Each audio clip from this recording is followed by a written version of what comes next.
कलयुग के मनुष्य के लिए वो बातें जो भगवान शिव ने माँ पार्वती को बताई। भगवान शिव अंतर्यामी है, वह सब जानते हैं। इसलिए हिंदू ग्रंथों के अनुसार माना जाता है कि भगवान शिव ने ऐसी बातें माँ पार्वती को बताई थी जो कलयुग के लोगों के लिए बेहद काम की हो सकती थी। आइए उन बातों के विषय में जानते हैं। माँ पार्वती ने शिवजी से एक सवाल किया कि पृथ्वी पर सबसे बड़ा पाप और सबसे बड़ा धर्म क्या है। तब शिव जी ने बताया कि मनुष्य जाति के लिए सबसे बड़ा धर्म है हमेशा सत्य की राह पर चलना और उसका साथ देना।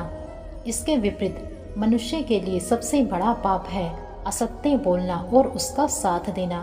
अतः आपको हमेशा सच्चाई का साथ देने वाले लोगों के साथ रहना चाहिए तथा स्वयं को भी सत्य की राह पर ही चलना चाहिए। दूसरी बात जो कि शिवजी ने माँ पार्वती को बताई थी कि मनुष्य को हमेशा अपने कार्यों का साक्षी बनना चाहिए। जब कोई व्यक्ति बुरे कर्म करता है तथा अन्याय की राह पर चलता है तो वह यह सोचकर आगे बढ़ता जाता है कि कोई उसे नहीं देख रहा, लेकिन उसे यह कभी नहीं भूलना चाहिए कि वह एक बड़ा पापी है। इसका गवाह वह खुद ही है। शिव जी के अनुसार मनुष्य को हमेशा उसके कर्मों के अनुसार ही फल भोगना पड़ता है। यदि कर्म अच्छे होंगे तो परिणाम भी अच्छा होगा और अगर कर्म बुरे होंगे तो उसका परिणाम भी बुरा ही मिलेगा। इसलिए भूलकर भी अपने मन में किसी का अहित करने के विषय में सोचना भी नहीं चाहिए।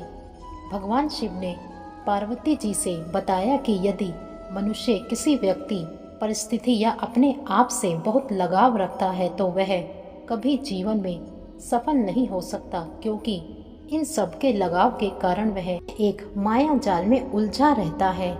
भगवान शिव कहते हैं कि मनुष्य को अपने मन पर नियंत्रण रखना चाहिए, अन्यथा मनुष्य अपनी इच्छाओं को इतना बढ़ा लेता है कि उनका पूरा होना मुश्किल होता है, जिससे उसे दुख की प्राप्ति होती है। साथ ही मनुष्य को अपनी ज़रूरत और इच्छाओं में फ़र्क समझना चाहिए और एक शांतिपूर्ण जिंदगी बितानी चाहिए।